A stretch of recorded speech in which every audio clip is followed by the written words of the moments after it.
Hey everyone, it's me, the Nerdy Hero.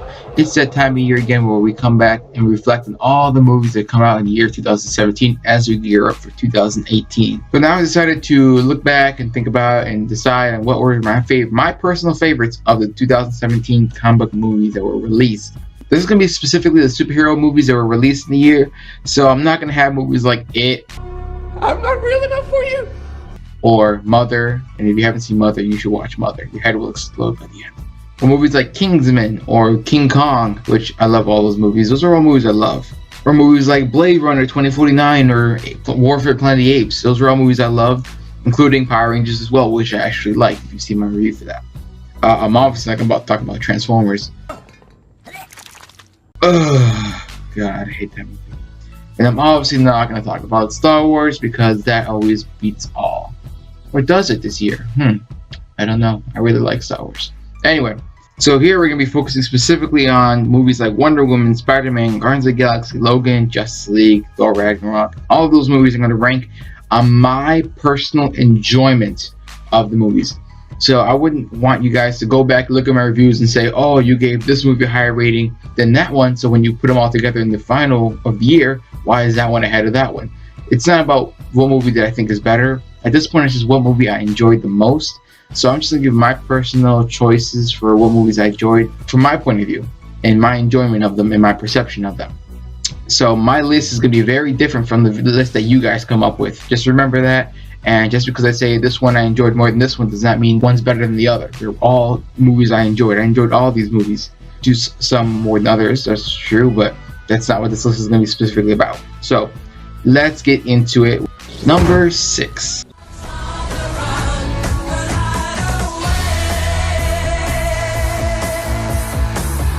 Guardians of the Galaxy Volume 2. That's a really bad sign.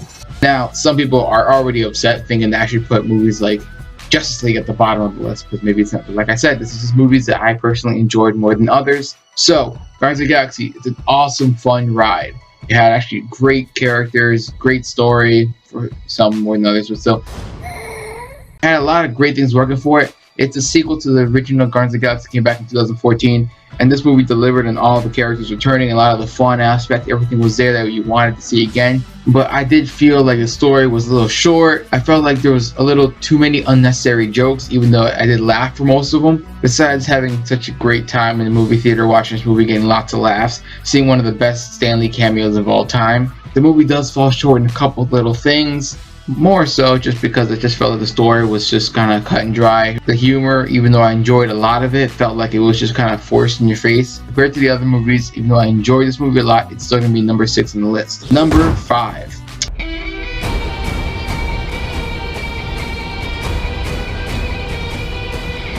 This is where people are going to get really upset. I'm putting number 5 as Wonder Woman. And this, again, Wonder Woman was one of the best movies of the year for comic book films. I get it, okay? I get it. But I'm putting it at number 5 because even though I thought this movie was great, I had a great time watching it, it's still not going to be anywhere near my favorite of the year because I still have to compare it to movies that I just have a great time watching. It's hard to explain why I don't put this higher on the list.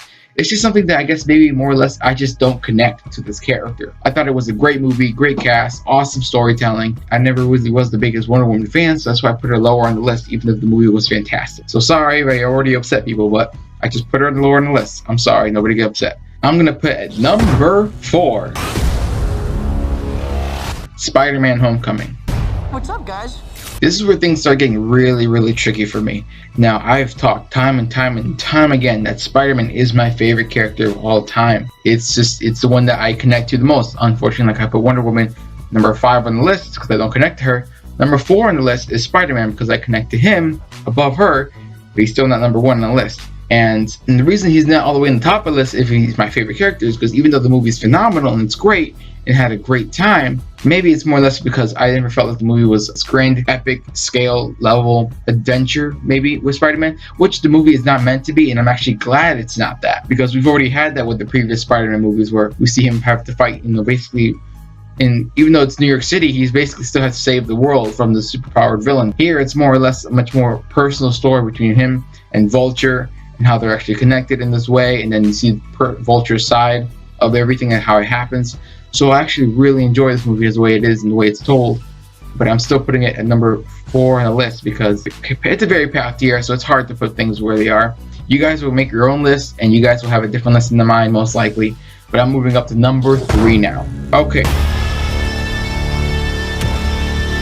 So here's where things are going to get a little tricky again. I'm putting Justice League as number 3. Yes, Justice League above Wonder Woman. Oh, sorry.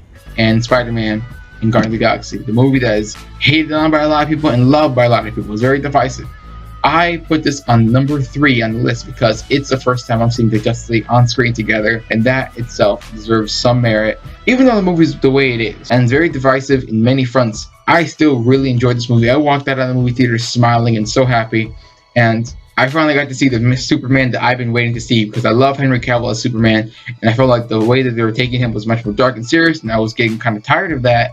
And now we finally get to see him, even with the CGI mustache and all, we get to see him be, smart mouth and, truth, justice, all that. We finally get to see the Superman we've been waiting to see, the bright colors, all that. Even though all the drama that happened behind the scenes, all of the way the movie came out, people want a Zack Snyder cut, people want an extended cut, whatever the version is going to be released for DVD, I still personally really enjoy the Justice League, even though it may be a garbage film for most people. But for me, this is my list. If you guys have a different list, put in the comments, make your own video, make a post about it on Instagram or Twitter. I'm just saying this is where I'm putting up my list, and I'm putting Justice League as number 3. Number 2, let's go.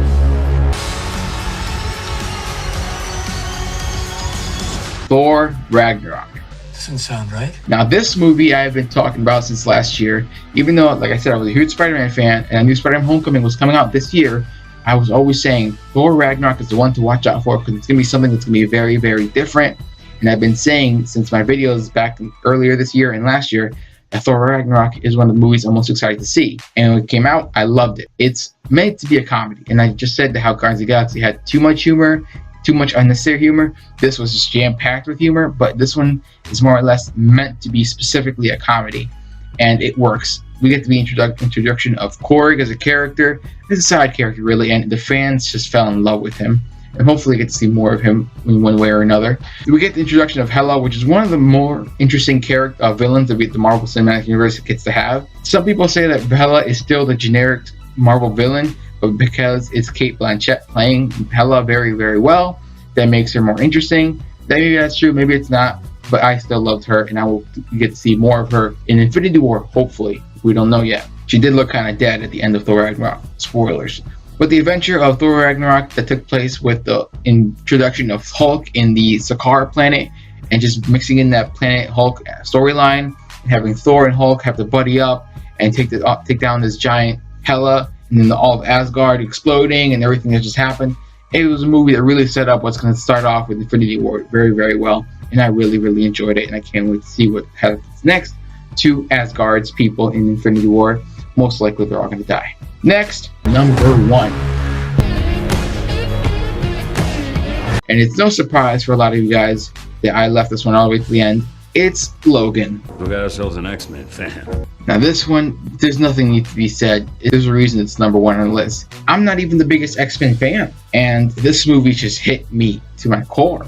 It's the final film. We get to see Hugh Jackman return as Logan, aka Wolverine, as the source material of the Old Man Logan comic book was used. We get to see him as an older Wolverine, living out his days, just wants to be left alone, and he gets introduced as little girl who ends up being X-23, aka his daughter, through copying and genetic cloning and all that, but it's a daughter pretty much. And you have this road trip movie with him and Professor X. They're both old, they're both just over it all. They're grumpy old men, and it's a great story as they take this little girl across the country, taking her to Canada. And it's just an emotional adventure. The two of them just kind of find themselves again as to why they used to do this. They find hope and family after they've been gone, after they've endured so much. And then it has a beautiful ending to all their stories and a new beginning for Laura, aka X-23. And it's very emotional scene at the end of the movie where I heard a lot of people crying at the end, and it was a beautiful ending to the whole X-Men storyline of Wolverine. Now that Disney owns it, we're going to get a new Wolverine in about a year or two, so we'll see how that happens. But that's going to be the end of my list, guys, for 2017's comic book movies. So I want you guys to put down in the comments down below all your lists, what you guys thought.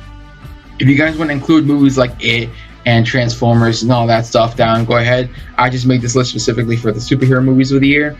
If I had to include other movies like the dramas, the horrors, all that stuff, it'd be a very, very different list, much longer list. So that's going to be the end of my video, guys. Hope you guys enjoyed it. Remember, you can like, comment, subscribe to my YouTube channel. As always, guys, remember, keep it nerdy.